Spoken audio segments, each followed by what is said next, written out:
اعوذ باللہ من الشیطان الرجیم بسم اللہ الرحمن الرحیم وَإِذْ أَخَذْنَا مِيثَاقَ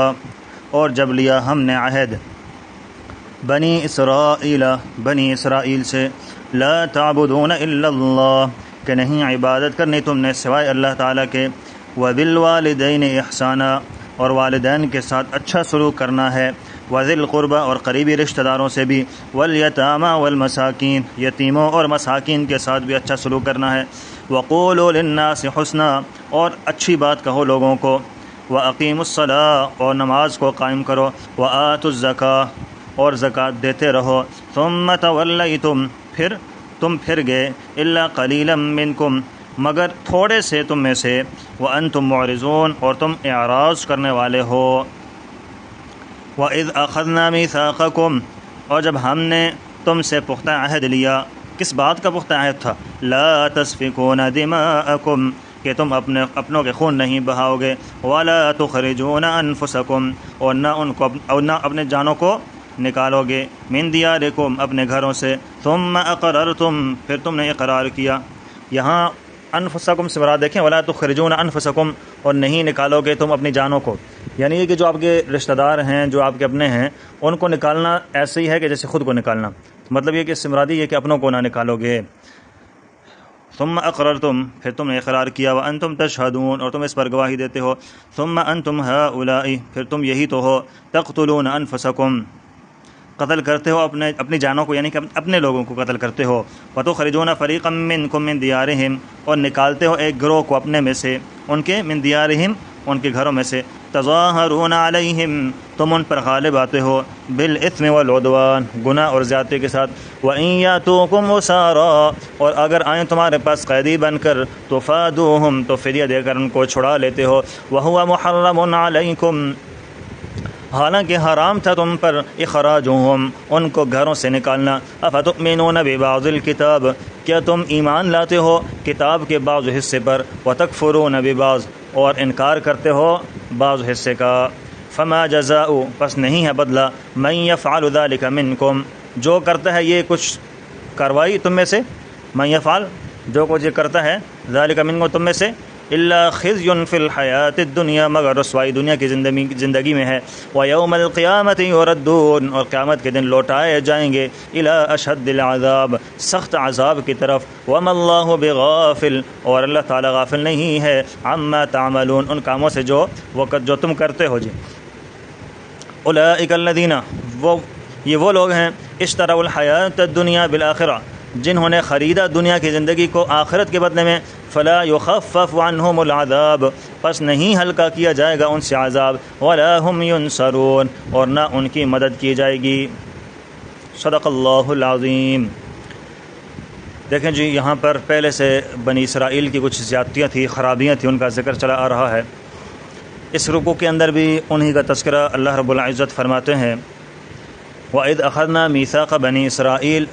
اور جب لیا ہم نے بنی اسرائیل سے عہد نزول قرآن کے زمانے میں جو بنی اسرائیلی موجود تھے ان کو ان کے بڑوں کے کارنامے سنا کر شرمندہ کیا جا رہا ہے کہ تمہارے بڑوں نے بھی حق کو نہیں مانا تھا اور تم بھی نہیں مانتے ہو عہد کیا تھا کہ جو ان کے بڑوں سے بھی کیا گیا تھا لا تعبدون الا اللہ کہ نہیں عبادت کرنی ہے تم نے اللہ تعالیٰ کے سوا کسی اور کی عبادت صرف اللہ تعالیٰ کا حق ہے یہی اسلام کا بنیادی مسئلہ ہے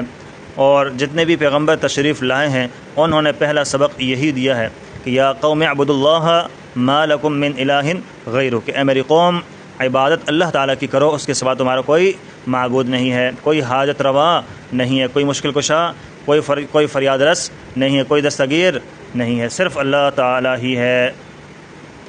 دوسرا کیا کام کرنا ہے وبالوالدین احسانا اور والدین کے ساتھ اچھا سلوک کرنا ہے اللہ تعالیٰ کے سوا کسی کی عبادت نہیں کرنی والدین کے ساتھ حسن سلوک کرنا ہے یہ ایسے حکم ہے کہ حضرت آدم علیہ السلام سے لے کر حضور علیہ الصلوۃ والسلام کے مبارک زمانے تک یہی حکم رہے والدین کے ساتھ اچھا سلوک کرنا ہے اور ان کی ہر وہ بات ماننی ہے جو اللہ اور رسول کے خلاف نہ ہو چنانچہ شاہ عبد العزیز صاحب محدث دہلوی رحمۃ اللہ علیہ اس سے متعلق ایک فقہی انہوں نے ضابطہ بھی بیان کیا ہے میں آپ کے سامنے وہ ذکر کروں کہ انہوں نے فرمایا کہ ماں باپ اگر ایسے حکم کو چھوڑنے کا حکم دے جو فرض اور واجب ہے ٹھیک ہے، تو پھر اس چیز کے اندر ان کی بات نہیں ماننی ہے۔ مثلا وہ کہیں کہ نماز نہ پڑھو، روزہ نہ رکھو، عورتوں کو کہیں کہ شریعت نے پردے کا حکم دیا، وہ کہیں کہ پردہ نہ کرو، لڑکوں کو یہ کہیں کہ داڑھی منڈوا دو، یہ تمام چیزیں فرض یا واجب کے درجے میں آتی ہیں، ٹھیک ہے۔ مختصر یہ کہ والدین کسی فرض یا واجب کے چھوٹنے کا نہیں کہتے، تو پھر تو ان کی بات ماننی ہے۔ ہاں اگر ایسی گناہ کا اگر حکم دیتے ہیں تو اس کے اندر والدین کو بھی حسن سلوک سے اچھے طریقے سے انکار کر دینا ہے، ان چیزوں کے اندر ان کی اطاعت نہیں کرنی ہے، کیونکہ حضور نے کیا فرمایا تھا، لا طاعۃ لمخلوق فی معصیۃ الخالق، رب تعالیٰ کی نافرمانی میں مخلوق کی اطاعت جائز نہیں ہے کہ مخلوق کی اطاعت کرتے رہو، رب تعالیٰ کی نافرمانی کرتے رہو۔ اللہ تعالیٰ فرماتے ہیں جی وَإِن جَاهَدَاكَ عَلَىٰ أَن تُشْرِكَ بِي، اگر تجھے ماں باپ مجبور کرے نا میرے ساتھ شریک کرنے کے اوپر، تو مَا لَيْسَ لَكَ بِهِ علم، جس کا تجھے علم نہیں ہے، تو فَلَا تُطِعْهُمَا، تو ان کی بات بالکل نہیں مانی۔ ہاں البتہ کوئی سنت موقدہ ہے یا اس طرح کا ہے، کبھی کبھار اگر بندہ چھوڑ دے ماں باپ کے حکم سے تو وہ الگ بات ہے، لیکن اس کی بھی عادت نہیں بنانی چاہیے۔ ہاں البتہ جو مستحب عمل ہیں اس کے اندر والدین کی اطاعت کرنی ہے۔ مستحب سے مراد یہ ہے کہ نفلی نماز والدین کہتے ہیں کہ نہ پڑھو تو ٹھیک ہے نہ پڑھے، نفلی روزہ نہ رکھو، نفلی روزہ نہیں رکھے، ٹھیک ہے نا، وہ کہتے ہیں ہماری خدمت کرو، نفلی روزہ نہ رکھو تو ٹھیک ہے نہ رکھو، بات سمجھ آ گئی نا۔ تو مستحب کے اوپر جو ہے نا والدین کے حکم کو ترجیح دی جائے، والدین کے حکم کو مانا جائے۔ آگے جی وذی القربى، اور قریبی رشتہ داروں کے ساتھ بھی اچھا سلوک کرنا ہے، بول چال میں، لین دین میں ان کا پورا خیال رکھنا ہے، والیتامى، اور یتیموں کے ساتھ اچھا سلوک کرنا ہے۔ ہاں یہ تمہارے فرائض میں ہے جی، اپنے محلے میں یا شہر میں جو یتیم ہیں ان کا خیال رکھنا ہے، ان کی ضرورتوں کا خیال رکھنا ہے، پوری کرنی ہے ان کی ضرورتیں۔ یتیموں کا تمہارے پاس آنا ضروری نہیں ہے کہ وہ آئیں گے تو تم خیال رکھو گے، تمہارا حق بنتا ہے کہ جو یتیم ہیں ان کا خود خیال رکھو۔ والمساکین، اور مسکینوں کے ساتھ اچھا سلوک کرنا، ان کا خیال رکھنا۔ مسکینوں سے کہتے ہیں نا کہ جو صاحب نصاب نہیں ہوتا، تھوڑی بہت آمدن ہوتی ہے مگر اخراجات آمدن جو اخراجات ہوتے ہیں بہت زیادہ ہوتے ہیں، آمدن اس کی مطلب کہ بہت کم ہوتی ہے۔ اچھا اخراجات سے مراد بھی یہ ضروریات کی چیزیں ہوتی ہیں، یہ نہیں کہ عیاشیاں، کسی کے پاس صرف اخراجات اس کی زیادہ ہیں، آمدن اس کی کم ہے، اس کو مسکین کہا جاتا ہے۔ تو اخراجات بھی وہ کہ جو ضروری ہیں، عیاشیوں والے اخراجات نہیں۔ وقولوا للناس حسنا، اور کہو لوگوں کو اچھی بات، کسی کو چھڑانے والی بات نہ کرو۔ سمجھ آ گئی کہ وہ دو آپس میں لڑ پڑیں، ایسی بات نہ کرو، چھڑانے والی بات کرو، ٹیڑھی بات کرنا، ضد عناد والی بات کرنا یہ نہ کرو۔ شرافت اور ادب کو ملحوظ خاطر رکھنا ضروری ہے۔ وَأَقِيمُوا الصَّلَاةَ، اور نماز کو قائم کرو۔ ان پر تو 2 نمازیں فرض تھی، بات سمجھ آ گئی، ان پر 2 نمازیں فرض تھی اور ہمارے اوپر 5 فرض ہیں۔ وَآتُوا الزَّكَاةَ، اور زکوٰۃ دیتے رہو۔ جو وہ لوگ تھے نا بنی اسرائیل، ان پر جو زکوٰۃ کا حکم تھا بنسبت ہمارے ان پر حکم سخت تھا۔ ہم پر تو دیکھو 40واں حصہ ہے نا، ان پر 4تھا حصہ فرض تھا، یعنی 400 میں سے ان کو 100 دینا پڑتا تھا، اور 4000 میں سے 1000 دینا پڑتا تھا۔ کتنا مشکل ہے دیکھو نا، اور ہمیں 100 میں سے کتنا دینا پڑتا ہے؟ 2.5 روپے، بڑی سہولت ہے جی۔ 1000 میں سے کتنا دینا پڑے گا؟ 25 روپے۔ تو ان کے لیے حکم کیا تھا؟ ذرا مشکل تھا۔ ان کے 400 میں سے 4000 میں سے 1000، اور ہمارا 1000 میں سے کتنا؟ 25 روپے، بڑا کم تھا، ہمارا بڑا کم ہے۔ ثم تولیتم، پھر گئے ہو تم، الا قلیلا منکم، مگر تھوڑے تم میں سے، جنہوں نے احکامات کی پابندی جنہوں نے کی وہ تھوڑے، اکثریت مطلب کہ بالکل غفلت میں پڑے ہوئے لوگ تھے۔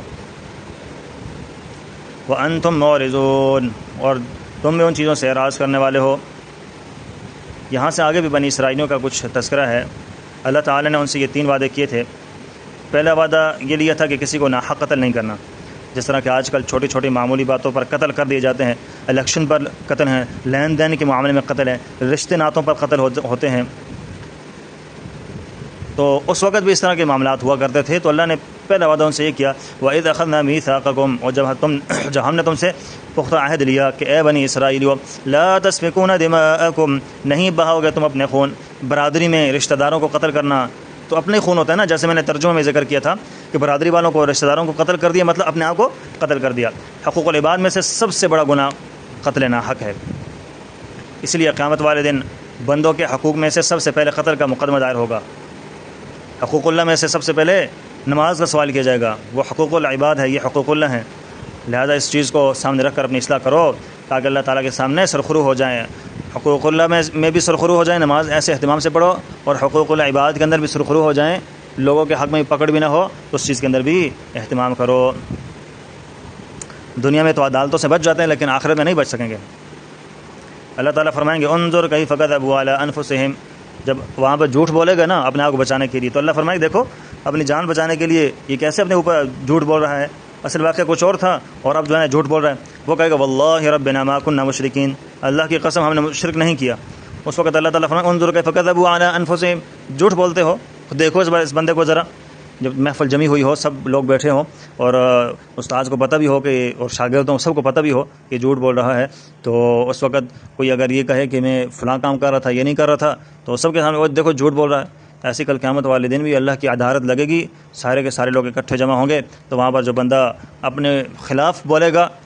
جب بات کرے گا، جھوٹی بات کرے گا، تو اللہ کو تو پتہ ہے، اللہ فرمائیں گے انظر کیف کذبوا علی انفسہم۔ دوسرا وعدہ جی، وَلَا تُخْرِجُونَ أَنفُسَكُم مِّن دِيَارِكُم، نہیں نکالو گے تم اپنے جانوں کو اپنے گھروں سے۔ وہ اس طرح کرتے تھے کہ ان میں سے جو طاقتور تھے وہ کمزوروں کو ان کے بنے بنائے مکانوں سے نکال دیتے، امیر لوگ تھے، بڑے تھے، غریبوں کو مکانوں سے نکال دیتے، ان کے مکانوں پر قبضہ کر لیا کرتے تھے، خود داخل ہو جاتے تھے، جیسا کہ فلسطینیوں کے اوپر یہودیوں کا قبضہ ہو چکا ہے، وہ ان کے اوپر قبضہ کر رہے ہیں اور یہ کہتے ہیں کہ ہمارا ہے سب کچھ، ہم کس طرح تسلیم کریں؟ زمین ان کی ہے، باغات ان کے ہیں، مکان ان فلسطینی بیچاروں نے محنت مشقت کر کے، دکھ سکھ برداشت کر کے بنائے ہیں، اور مالک یہ لوگ آگر بن بیٹھے ہیں۔ بہرحال وہ بیچارے، ان کا کوئی پرسان حال نہیں ہے، ان کو چیخ و پکار کو سننے والا نہیں ہے۔ اللہ رب العزت ان کی حفاظت فرمائے اور ایمان والوں کو اللہ غلبہ نصیب فرمائے۔ ثم اقررتم، بہرحال پھر تم نے اقرار کیا، وانتم تشہدون، اور اس وقت کے اسرائیلی تم اس پر گواہی دیتے ہو کہ ہاں ہمارے بڑوں سے اللہ تعالیٰ نے یہ وعدہ دیا تھا، اس کے باوجود ثم انتم ہؤلاء تقتلون انفسکم، پھر تم یہی تو ہو، قتل کرتے ہو اپنے جانوں کو، اپنے لوگوں کو پھر بھی قتل کرو بھائی۔ وتخرجون فریقا منکم من دیارہم، اور نکالتے ہو ایک گروہ کو اپنے میں سے ان کے گھروں سے نکال دیا جی۔ قتل نہ کرنے کا وعدہ بھی تم نے پورا نہ کیا اور گھروں سے نکالنے کا وعدہ بھی تم نے پورا نہ کیا۔ تظاہرون علیہم، چڑھائی کرتے ہو، غالب آتے ہو ان پر، بالاثم والعدوان، گناہ اور زیادتی کے ساتھ۔ رب تعالیٰ کا جو حکم ہوتا ہے اس کو توڑنے کو اثم کہا جاتا ہے، گناہ، اور بندے کے جو حق کو ضائع کرنا ہوتا ہے اس کو عدوان کہتے ہیں۔ رب تعالیٰ نے حکم دیا کہ تم نہ قتل کرو، انہوں نے قتل کر کے رب تعالیٰ کا حکم توڑ دیا، بات سمجھ آ گئی، اور اسم کا ارتکاب ہو گیا، اور بندوں کو قتل کیا، ان کو گھروں سے نکال کر عدوان کا ارتکاب کر دیا، دونوں چیزیں ہو گئی۔ تیسرا وعدہ وَإِن يَأْتُوكُمْ أُسَارَىٰ، اور اگر آئیں تمہارے پاس قیدی بن کر، تو فَادُوهُمْ، فدیہ دے کر ان کو چھڑا لیتے ہو۔ مدینہ طیبہ میں دو بڑے قبیلے تھے، اوس اور خزرج، جو اکثر آپس میں دست و گریبان ہوا کرتے تھے۔ یہودیوں کا قبیلہ بنو قریظہ اوس کا حامی تھا،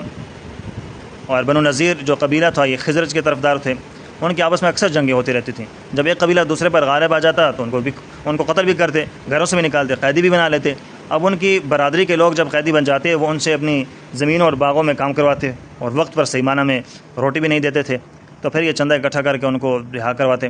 کیونکہ ان کو حکم تھا کہ اگر تمہارے آدمی گرفتار ہو جائیں تو انہیں رہا کروانا ہے، ان کی مالی امداد کرنی ہے، تو اس حکم پر تو عمل کرتے ہو۔ وَهُوَ مُحَرَّمٌ عَلَيْكُمْ إِخْرَاجُهُمْ، وہ تو بعد والی باتیں ہیں، فدیہ والی باتیں، اس پر تو عمل کرتے ہو بھائی، حالانکہ تو وَهُوَ مُحَرَّمٌ عَلَيْكُمْ إِخْرَاجُهُمْ، حرام تھا تمہارے اوپر ان کو گھروں سے نکالنا،